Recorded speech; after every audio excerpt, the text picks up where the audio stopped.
For more insight on expectations for phase one of this trade deal, let's bring in Daniel Levin. He's advised governments and agencies around the world in financial and economic matters and is also a board member with the Liechtenstein Foundation for State Governance. So, Daniel, after months of back and forth, we are finally just hours away from a China-U.S. signing. What do you make of the reported terms of this deal, the agriculture buys, intellectual property rights? What stands out to you the most? I think there are likely to be a few disappointed people when the reality sets in here. There's a lot of rhetoric building up to it. Of course, the ceremony itself has some euphoria. It's going to generate the markets, so they're already adjusted after the initial euphoria when it became clear, based also on Secretary Mnuchin's statements, that the tariff relief would actually probably not kick in until after phase two, and phase two is not very clear when that's going to happen, certainly not before the November elections. The reality of the deal is that you have a reduction of from 15% to 7.5% on 120 billion worth of goods, and 15% that were planned for another 180 billion that are not going to come into play.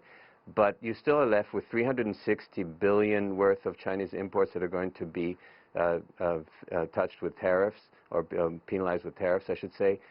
And just for some comparison here, you're now phasing 2/3 of Chinese imports into the U.S. after this trade deal. That are going to see tariffs compared to less than 1% before the trade war started in 2018. Or to put it in another perspective, you have an average after the trade deal terms kick in, whenever that will be, you're going to have an average tariff of 19.3%, which is 6 times higher than prior to the trade deal. But I think the most sobering reality when this euphoria will wear off is that these types of trade wars through tariffs that we're replacing diplomacy, and they're going to be here to stay. And I don't see, even if President Trump did not win a re-election, I don't see any of the Democratic candidates being in a position to undo this. So we're going to face the reality now. We're going to have to get used to tariffs, whether there's a phase one or phase two of this trade deal. Well, do you think for at least now, do you think both sides are equally satisfied with the outcome of this phase one deal? And do you think that could possibly, I know you're pessimistic on this, but do you think that could make it easier to get to a phase two deal?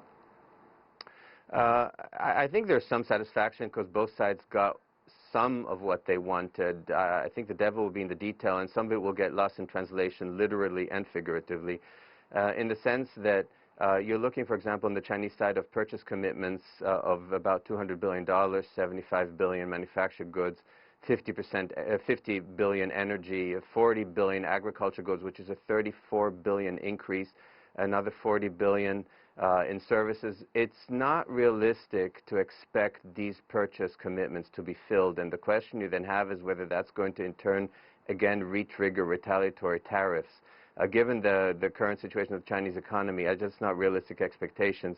On the U.S. side, of course, there is a political win in the sense of a deal, so there are going to be some happy people, but you're very early still in the election season, so I think this euphoria will not last very long. And I think we have to be honest about the fact that when you talk to people in the White House, informally, off the record, there is some serious skepticism as to whether there really is any political will to have a phase two deal. So I'm sorry to be so pessimistic on this in this conversation, but that is the reality that I think people on the ground really are sensing.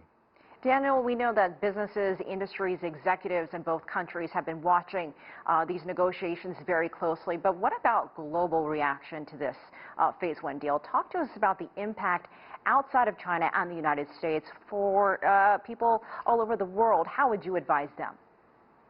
I think globally, people are, it's a general sense, just a general underlying feeling, people are happy that there is some kind of a discussion and agreement reached. It's a little bit like mom and dad fighting, and the kids are happy when they don't.